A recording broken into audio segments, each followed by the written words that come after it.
not an easy week, really, to take apart the media coverage, because there's been, well, frankly, there's been so much to say about so many stories on so many different fronts. Andrew, you're the one that actually brings us the statistics, the numbers. Your reporting this week actually showed that there'd been a good amount of coverage from Gaza, but what about the quality of it? Well, on the amount, first of all, the most instructive way to compare it is to compare it with what happened 2.5 years ago, when there was a very similar conflict only on Israel's northern border between Israel and Hezbollah.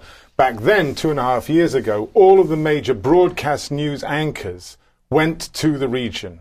They went to Haifa, they went to Jerusalem, they went along the border to report from the action itself. So this year, even though all the networks have deployed correspondents along the Gaza border, and in fact it was the #1 most heavily covered story last week on the network news, this year all the anchors have stayed at home. So it's obviously not being treated with the seriousness of the conflict with How Hezbollah. important is it that the anchor goes, Danny, to you? Well, beyond that, CBS, it's been reported, pulled out all of its reporters from Israel right before this whole conflict started. You know, they're subcontracting out their coverage of Iraq to the BBC.